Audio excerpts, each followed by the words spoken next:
नमस्ते दोस्तों, आज हम प्रीवियस ईयर में जो प्रोबेबिलिटी में आता है पहले उसको रिवाइज करेंगे, फिर इसके क्वेश्चन आंसर सॉल्व करेंगे। चलिए स्टार्ट करते हैं। प्रोबेबिलिटी में क्या मेन जो टॉपिक्स पूछे जाते हैं कॉम्पिटिटिव एग्ज़ाम में, ये क्लास 11th की प्रोबेबिलिटी है। ठीक है, जनरल टर्मिनोलॉजी जो है, रैंडम एक्सपेरिमेंट सबसे पहले क्या होता है। तो रैंडम एक्सपेरिमेंट जो है, किसी भी ऑपरेशन को अगर हमें परफॉर्म करना होता है तो उसके लिए हमें एक्सपेरिमेंट करना पड़ता है। अब जो एक्सपेरिमेंट है आपके, वो दो तरह के हो सकते हैं। एक तो डिटर्मिनिस्टिक हो सकता है और एक रैंडम एक्सपेरिमेंट हो सकता है।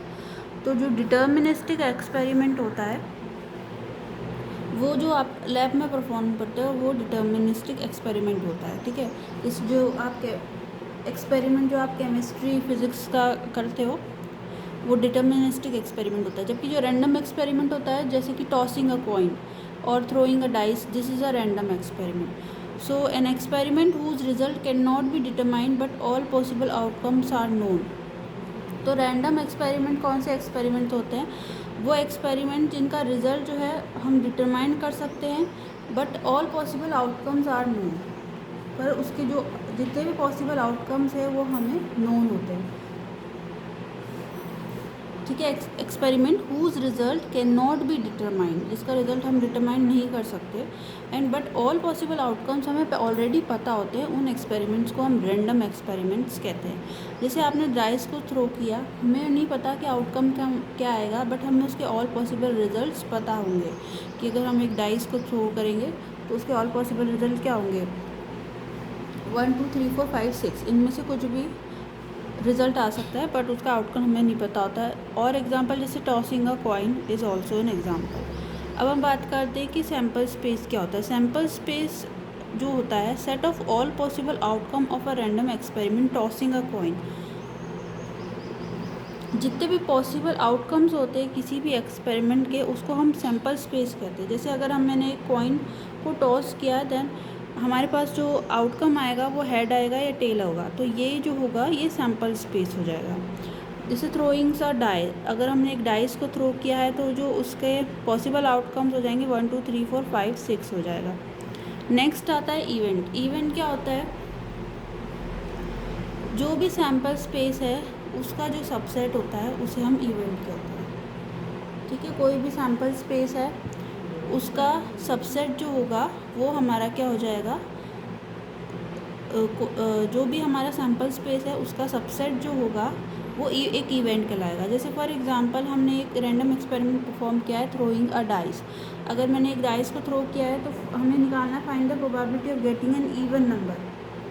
ठीक है, तो इसमें से हमने एक इवेंट बना दिया कि भाई हमने जब डाइस थ्रो किया तो हमें उनकी प्रोबेबिलिटी निकालनी है जो कि इवन नंबर्स हैं।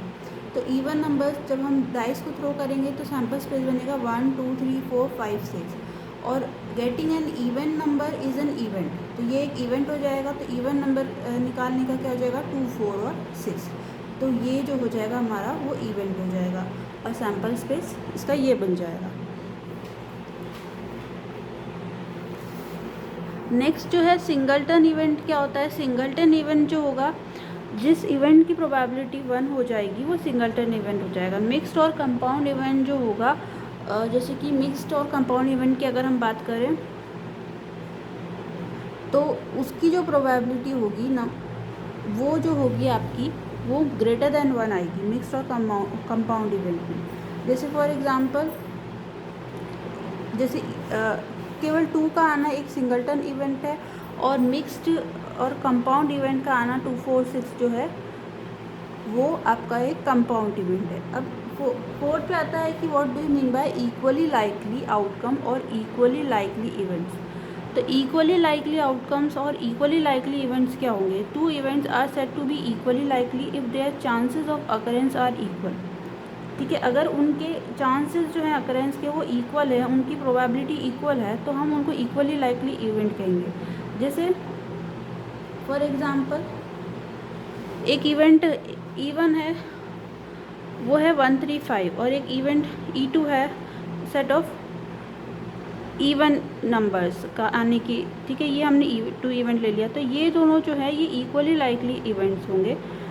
ठीक है, क्यों होंगे? क्योंकि equally likely if there chances of occurrence are equal, इन दोनों के जो अकरेंस के चांसेस हैं वो इक्वल ही हैं, ठीक है, इक्वल ही इन दोनों के अकरेंस के चांसेस है।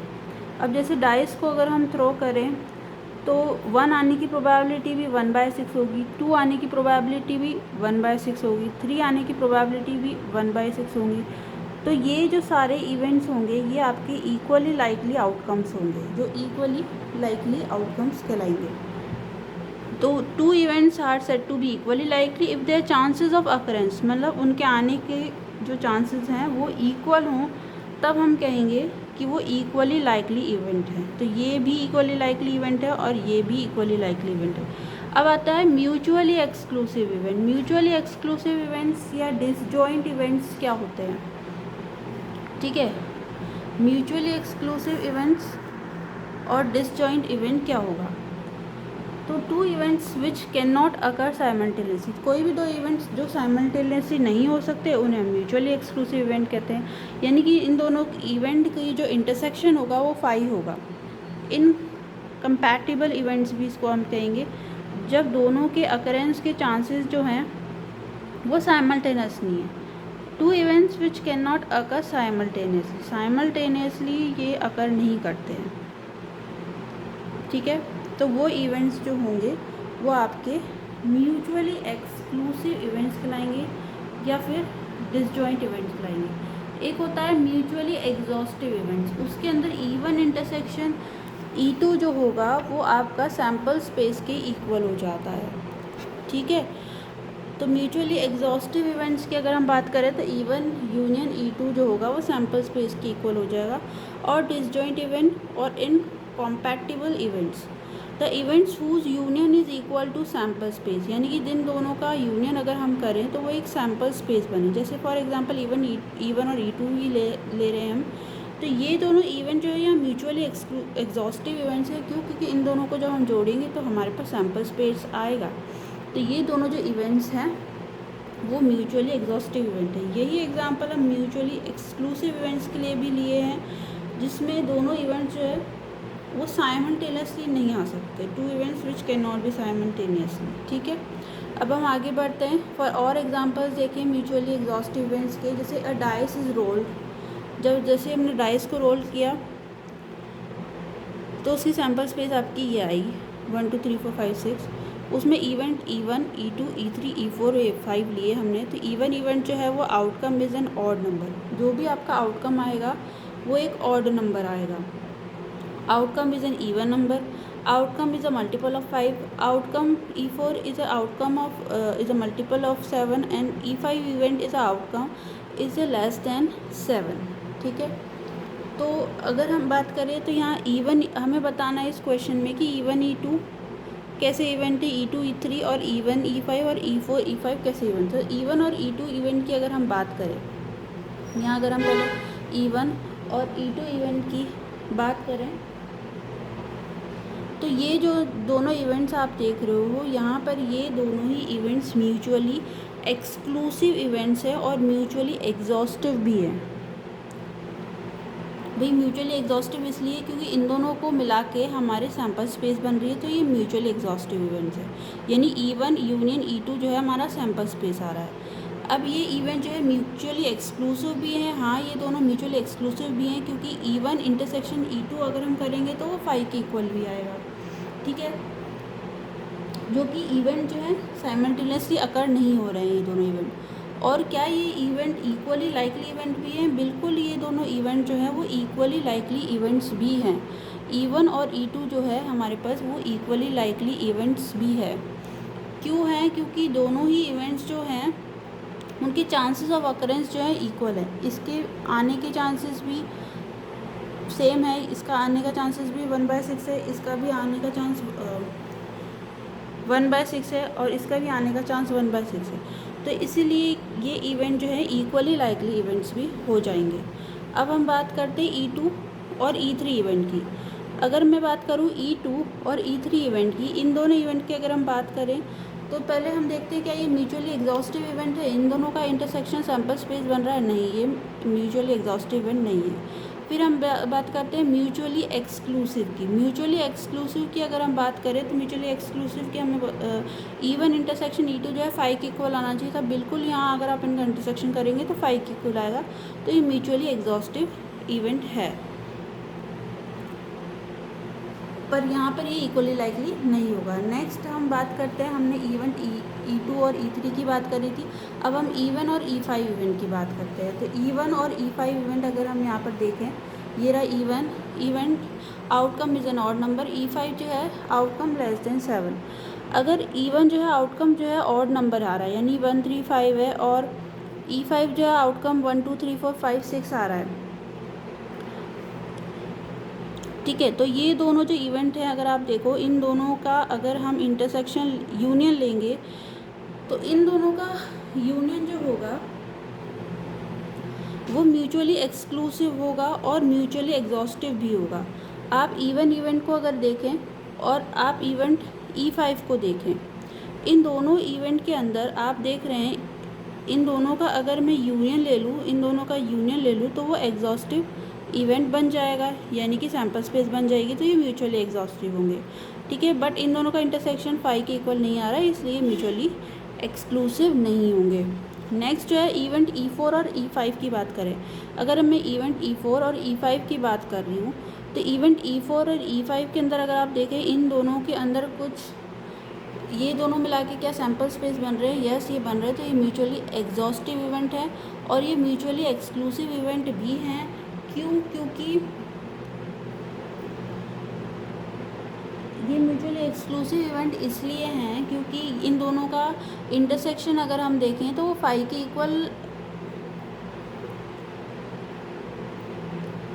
आ रहा है, इसलिए ये दोनों इवेंट जो हैं आपके वो म्यूचुअली एक्सक्लूसिव इवेंट भी हैं, ठीक है। तो कोई भी इवेंट जो होता है, तो ये क्वेश्चन था इससे रिलेटेड। अब कोई भी इवेंट जो है वो श्योर इवेंट तब कहलाता है जब उसकी प्रोबेबिलिटी 1 होती है उस इवेंट की, और अगर उसकी प्रोबेबिलिटी उस इवेंट की प्रोबेबिलिटी 0 होगी तो वो इम्पॉसिबल इवेंट कहलाएगा, ठीक है, वो इम्पॉसिबल इवेंट कहलाएगा। अब हम आगे बढ़ते हैं। नेक्स्ट है क्लासिकल ए प्रायर थ्योरम, ये कभी कभी एग्ज़ाम में पूछ ली जाती है। If in a random experiment there are m plus n mutually exclusive and equally likely outcome and m of them favors event E, probability of occurrence of event E, then probability of E is m upon m plus n favorable outcome upon total। यानी कि ये क्या हो जाती है, आपकी जो भी फेवरेबल आउटकम है अपॉन जो भी टोटल है उसे हम कह देते हैं प्रोबेबिलिटी ऑफ E। अगर किसी भी एक्चुअल डेफिनेशन जो है इसकी वो यही होती है किसी भी इवेंट की प्रोबेबिलिटी कि जो there are m plus n mutually exclusive events हैं और इक्वली लाइकली भी हैं, तो जो आउटकम होगा, ठीक है, जो आउटकम है mutually exclusive and equally likely outcome है अगर m plus n, तो m जो of them favours event E, तो m जो होंगे वो उस इवेंट E को फेवर करेंगे और यही प्रोबेबिलिटी ऑफ अकरेंस की डेफिनेशन बनती है जो हम 10th क्लास में पढ़ते थे। Now throwings a dice, for example आपने एक डाइस को थ्रो किया, उसकी सैम्पल स्पेस ये बनी। अब आपको फाइंड करना है कि find the probability of getting an even number, तो इवन नंबर आने की प्रोबेबिलिटी क्या होगी। तो आपका फॉर्मूला होता है कि favourable outcome upon total number of outcomes, है ना। तो फेवरेबल आउटकम आपके क्या हैं, इवन नंबर के लिए 2 4 और 6, ठीक है, 3 आउटकम आ रहे हैं, और टोटल नंबर ऑफ आउटकम आपके क्या हैं, टोटल नंबर ऑफ आउटकम आपके 6 है। तो यहाँ पर जो होगा favourable outcome upon total number of outcome, यानी कि m of them favours the event, कितने उसको फेवर कर रहे हैं, और टोटल इवेंट्स आपके कैसे निकले कि जो म्यूचुअली एक्सक्लूसिव इवेंट भी हैं, यानी कि जिनका इंटरसेक्शन 5 भी आ रहा है, ऐसे कितने इवेंट हैं, and m of them favours the event E। अब जो आपकी प्रोबेबिलिटी होती है, वो 0 और 1 के बीच में लाई करती है, आपको पता होना चाहिए। इस पे बेस्ड एक क्वेश्चन है एक्सपेरिमेंट कर रहे हैं हम। A coin is toss, if it shows a head then a toss it again, otherwise throw a die. अगर एक हम कॉइन टॉस कर रहे हैं, अगर वो हेड शो कर रहा है then it tossed it again, हम उसको फिर से टॉस कर रहे हैं। Otherwise a coin is toss if it shows a head then toss it again, otherwise throw a die. तो E1 जो है गेटिंग अ 2 हेड्स, E2 जो है getting an odd number, E3 जो है getting a tail in outcome. So mutually exclusive event and equally likely events.